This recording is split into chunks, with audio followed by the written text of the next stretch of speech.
My name is Alara Hayes, and I am 82 years old. The folks here in Willow Creek see an old woman who never married, who spent 60 years as the town librarian, living in the same quiet house. They see a life of peace. They don't see the truth.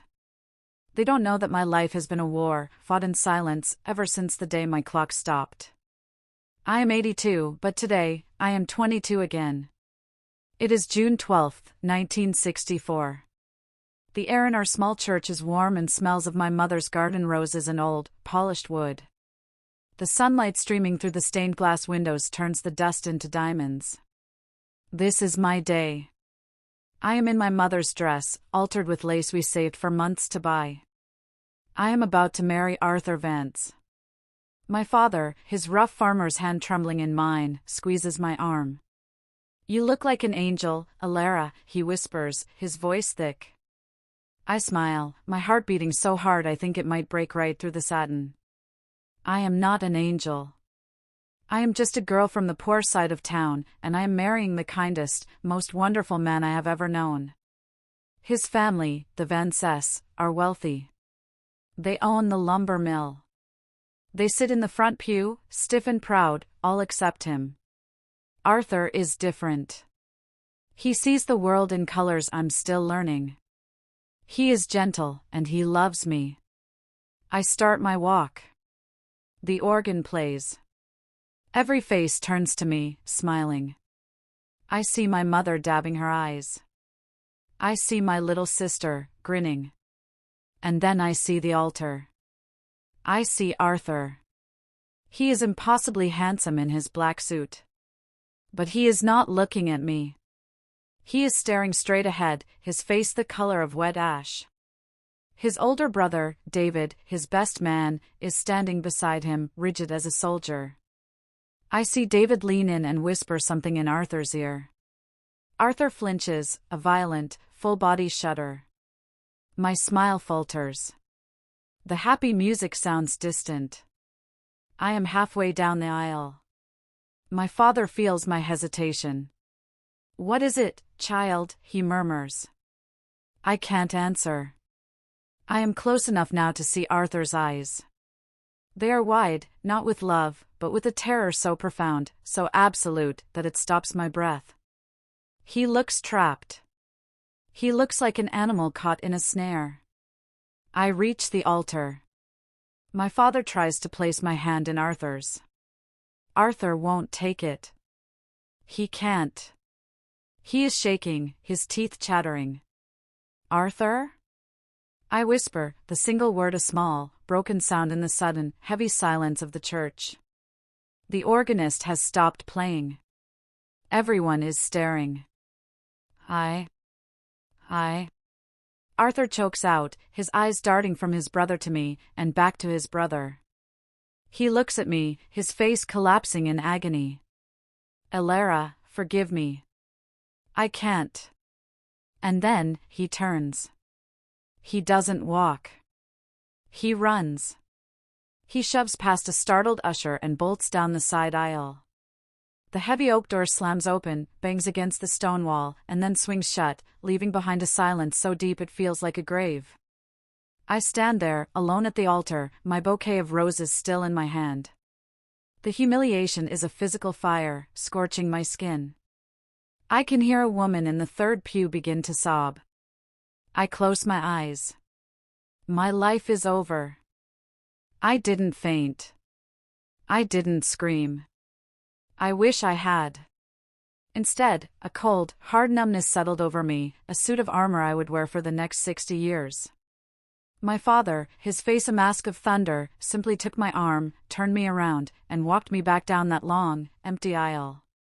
The whispers were like wasps, stinging me from every side. Abandoned. The poor girl. What did she do? The Vances, she was never good enough for them. I did not cry. Not then. I held my head high, walked out of the church, and got into my father's truck. The white dress felt like a shroud. When I got home, I took it off, folded it, and put it in a cedar chest. I never opened that chest again. The next day, the story was all over town. The Vance family, led by the cold, efficient David, handled the fallout.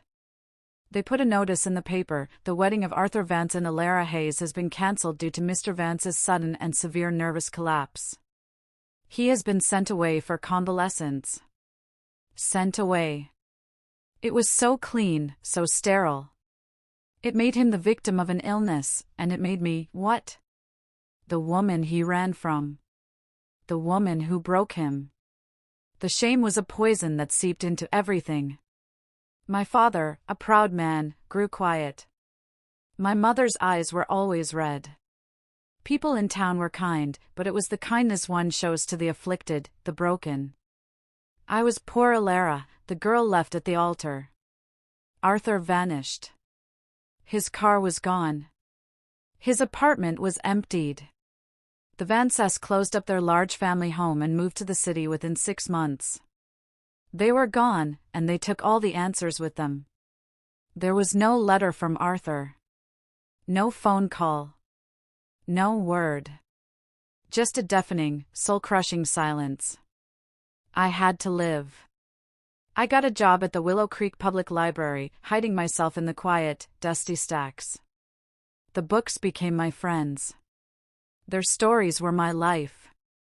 The children who came in for story time were the only children I would ever know. Years bled into one another. I became Miss Hayes, the town spinster. I watched my sister get married. I watched her have children. I held my grandnieces and nephews, and my heart ached with a love that had nowhere to go. My parents passed away. I was left alone in the quiet house. My life turned to gray. The vibrant colors of my love for Arthur faded, leaving only the dull, flat color of waiting. Waiting for what? I didn't even know.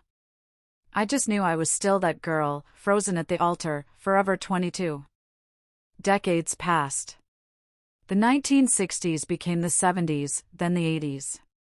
I was no longer a young woman. I was in my late 40s. My hair had threads of silver. My hands, from stamping books for 25 years, were becoming veined. I had accepted my life. The pain had hardened, like a pearl, into something I simply carried inside me. The sharp, agonizing questions had softened into a dull, constant ache. I no longer asked why.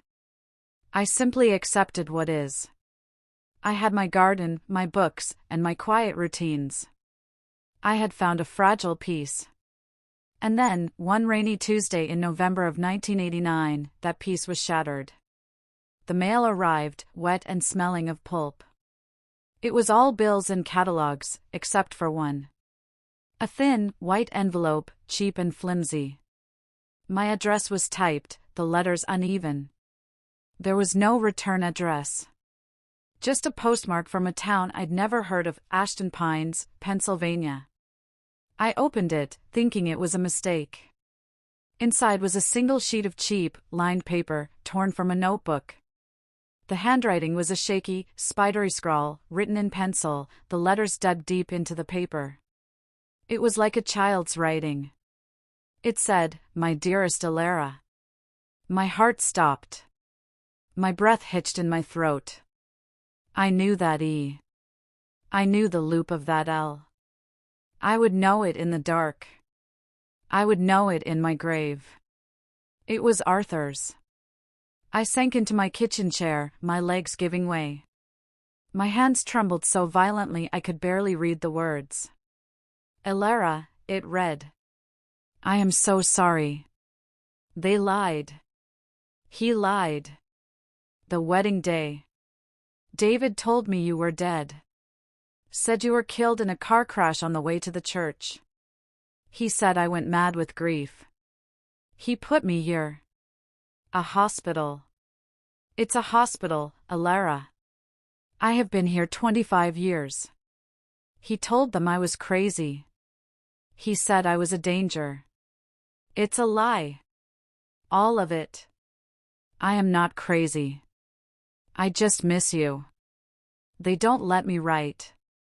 A new nurse, she is kind. She will mail this. Please. I am at the Ashton Pines Psychiatric Hospital. Please, Elara. You are the only one who knows the truth. Don't let me die in here. You're Arthur. I read it once. Twice. A dozen times. The world tilted, the colors of my kitchen rushing in, too bright, too loud. He thought I was dead. He hadn't run from me. He had been taken. The gray, quiet spinster in me died in that instant. And the bride, the 22-year-old girl full of fire and rage, was reborn. For 1 full minute, I could not move. The letter was a living, breathing thing in my hand. It was a bomb that had just detonated, leveling the entire, careful structure of my life. The grief, the shame, the loneliness, all of it was a lie. A cruel, orchestrated lie. My sorrow, which had been a cold, passive ocean, instantly flash-boiled into a white-hot rage. David. Arthur's brother. The cold eyes, the stiff suit, the whisper at the altar. He told me you were dead.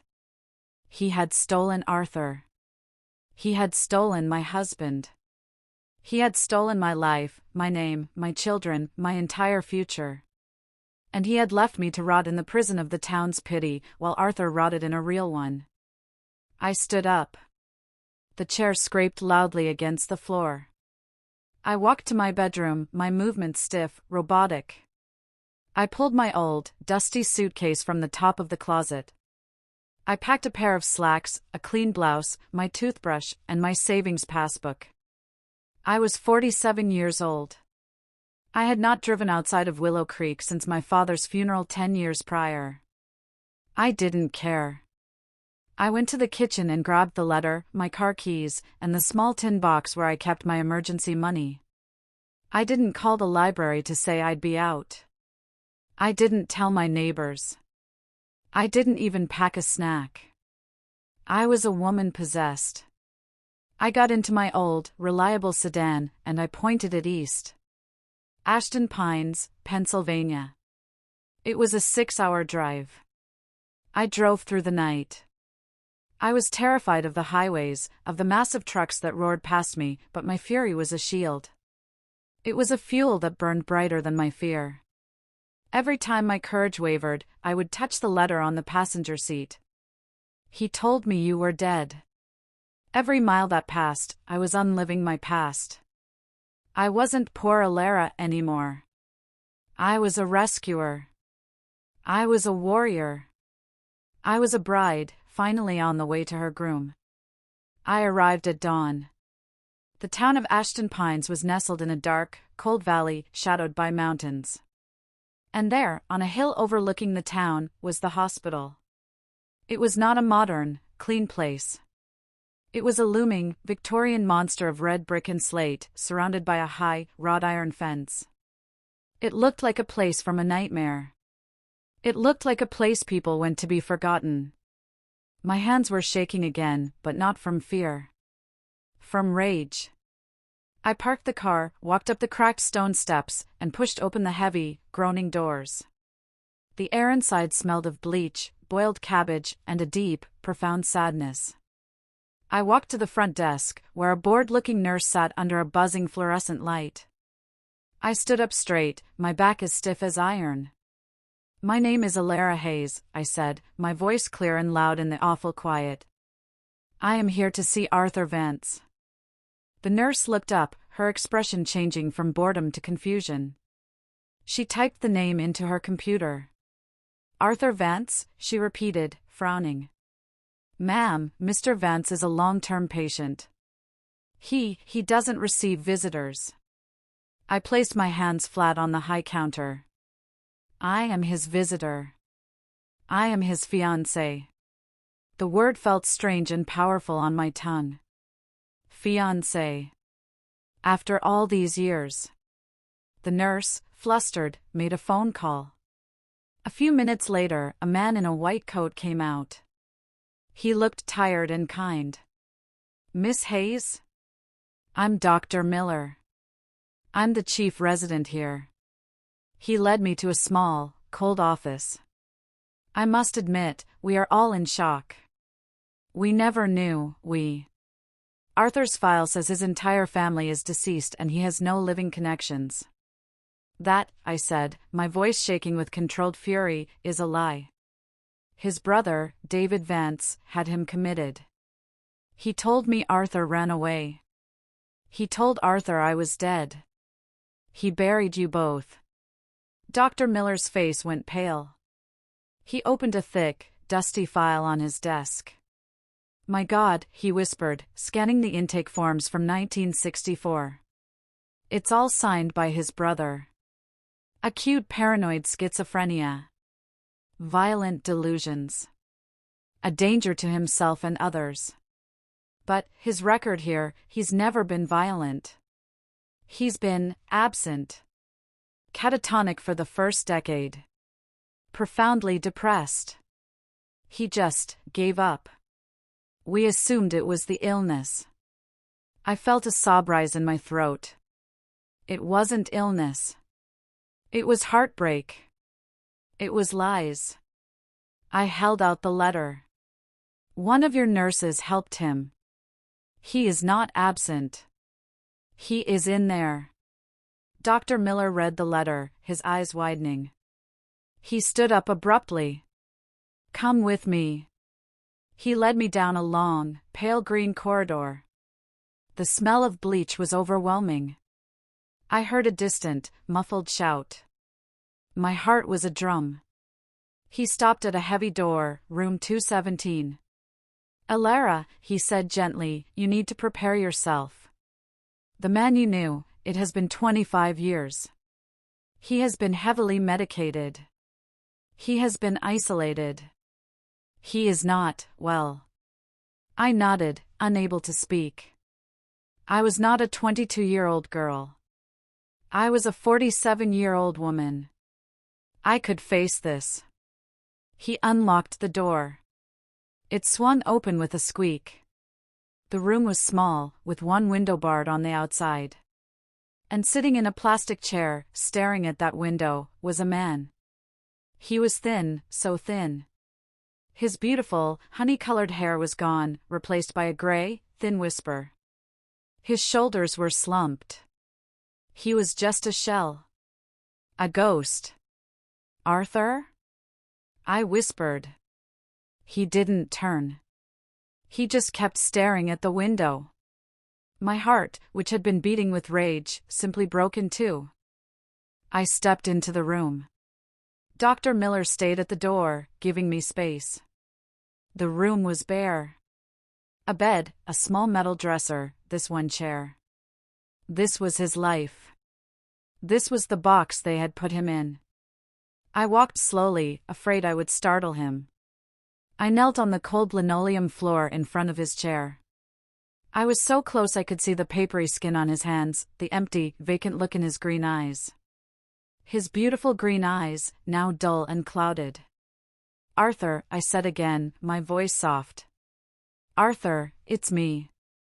It's Alara. I'm not dead, my love. I'm here.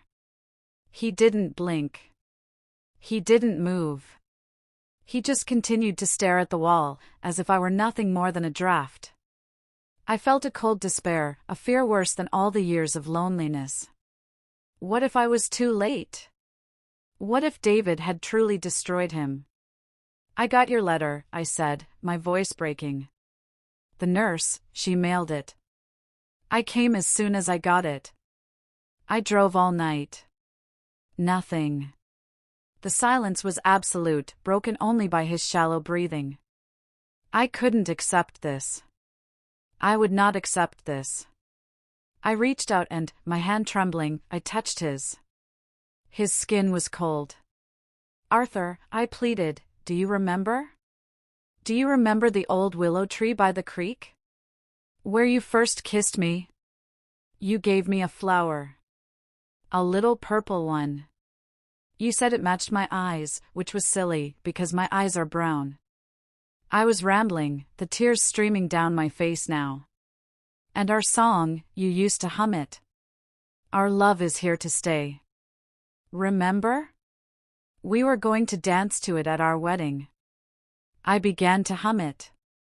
A small, broken, off-key sound. I hummed the melody that had been the soundtrack to my dreams. His head, which had been perfectly still, made a small, jerking motion. A tiny, fractional turn toward me. His eyes, for the first time, flickered. They moved from the wall to my face. He frowned. It was the first expression I had seen. A deep, confused frown. "Who?" he whispered. His voice was a dry and used rasp, like dead leaves. "It's me, Arthur. It's Elara."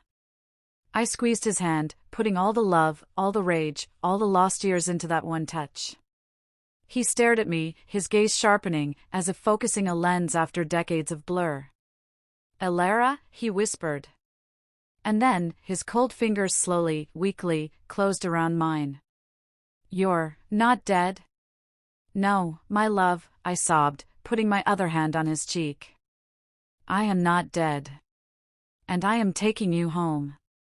I left the hospital that afternoon with Dr. Miller's promise that he would protect Arthur and begin the legal process of reviewing his committal.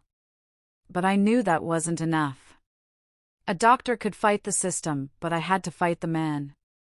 I had to face the monster. I drove from Pennsylvania to New York City. It took me 4 hours. I didn't stop. I found David Vance's company in the phone book, Vance Holdings. It was a gleaming tower of glass and steel in Manhattan. I walked into the lobby, a 47-year-old woman in a rumpled blouse and sensible shoes, my hair a mess from the drive. The lobby was all marble and gold. A snooty receptionist looked down her nose at me. "Can I help you?" "I am here to see David Vance." "Do you have an appointment?" "No," I said. "But he will see me. Tell him Elara Hayes is here." I said my name, my full name, loud and clear. The name he had tried to erase. The receptionist's eyes widened. She had heard the stories. She picked up the phone. A few minutes later, a security guard came to get me. He led me to a private elevator. It opened on the top floor. The office was huge, with a window overlooking the entire city. And sitting behind a desk the size of my car was David Vance. He was older, of course. Gray at the temples, wearing a $1,000 suit. But his eyes were the same. Cold, dead, and arrogant. He stood up, a fake, practiced smile on his face. "Elara. My goodness. After all these years. This is a surprise. What can I do for you?" I walked straight to his desk. I looked him dead in the eye. I was not the scared, poor girl he'd known. I was a woman who had just driven from hell and back. "What can you do for me?" I repeated, my voice low and shaking with a fury I had held for 25 years. "You can give me back the man you stole." His smile vanished.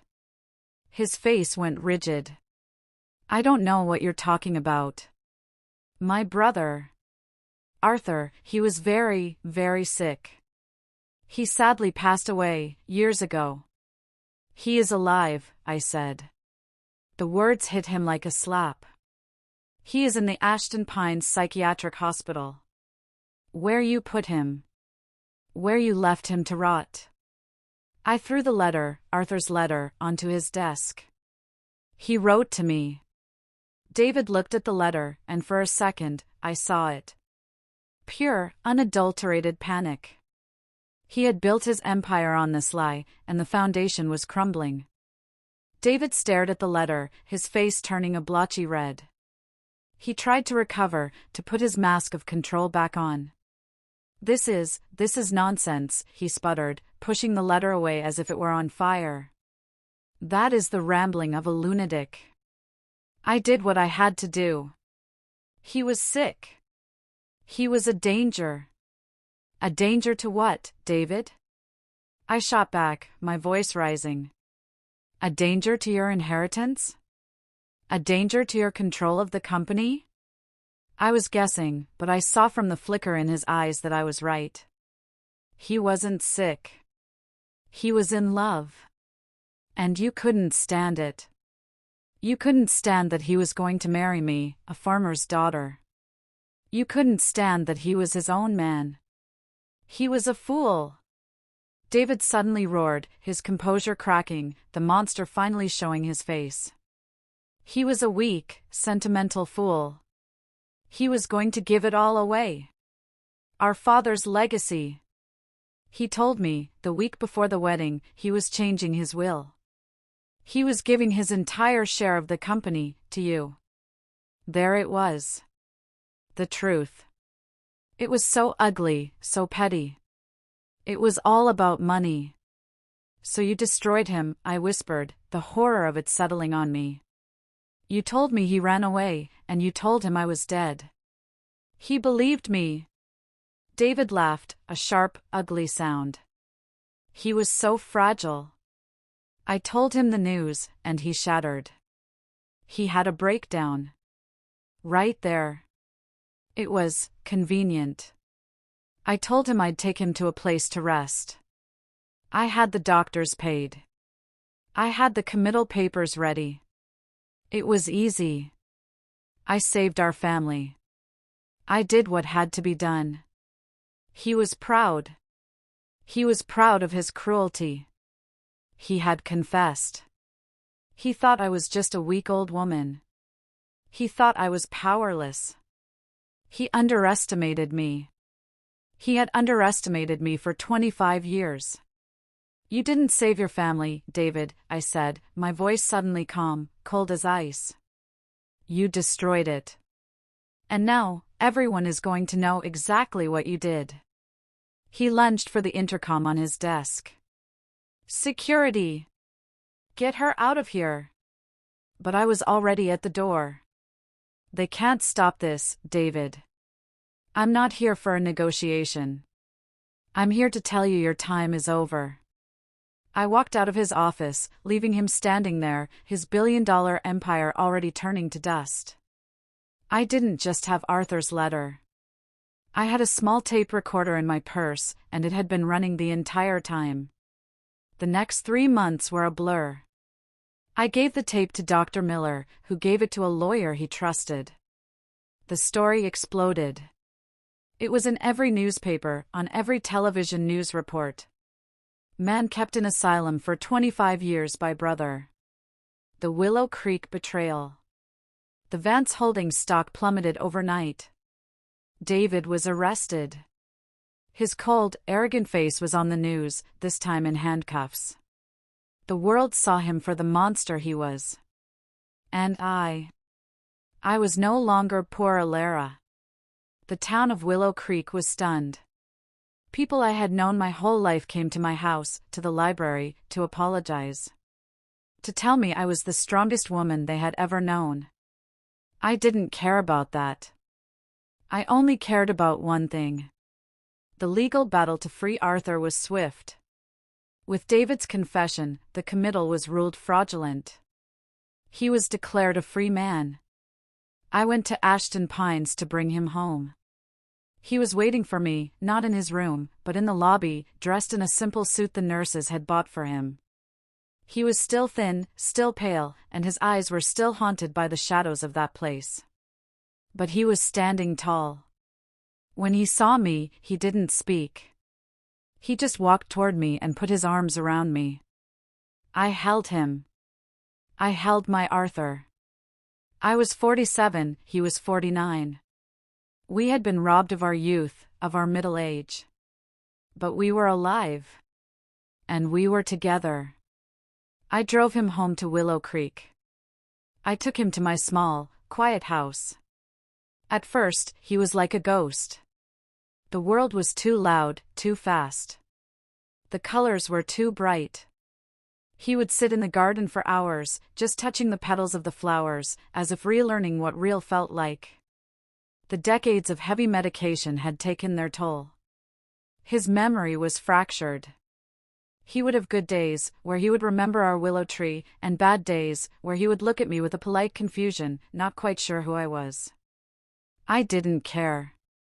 I had my good days and bad days, too. I was patient. I had waited 25 years for him. I could wait a little longer for him to find his way back. We were two broken pieces, but we fit together. And so, I am 82. That was all a lifetime ago. David Vance died in prison, a poor, forgotten man. His empire was sold off, and a large portion of it, by order of the court, was given to Arthur. It was a fortune, but it meant nothing to us. I used it to give Arthur the best, most peaceful life I could. We never married. By the time he was free, the man he had been was too far gone for a ceremony, for a piece of paper. It didn't matter. He was my husband in every way that counted. He lived with me in this house for 30 more years. His mind never fully recovered. The memories would come and go, like butterflies. Some days, he would be the brilliant, laughing boy I fell in love with. He would sketch in his notepad and hum our song. Other days, he would be quiet, the shadows of Ashton pines in his eyes. On those days, I would just hold his hand. He passed away 3 years ago, peacefully, in his sleep. He was 81. He's buried in the churchyard, under a simple stone that says, Arthur Vance. Free at last. I go to see him every week. I am an old woman now, and my story is almost over. The people in this town look at me with a kind of awe. I am Alara Hayes, the woman who waited, the woman who fought, the woman who won. But to me, my story is simpler. It's just a love story. They stole my wedding. They stole my youth. They stole my name. But they couldn't steal my love. It waited. It endured. And in the end, it was the only thing that mattered. I often sit on my porch, and I'll hear a snatch of music or see a certain shade of green, and I'll be back at that altar. But the memory doesn't hurt anymore. Because I know the end of the story. He didn't run. He was just delayed. And I was strong enough to wait. Alara's story of love, loss, and incredible resilience is finally complete. Thank you for listening. If her story touched your heart, please share it, so others can know that even in the darkest night, hope can survive.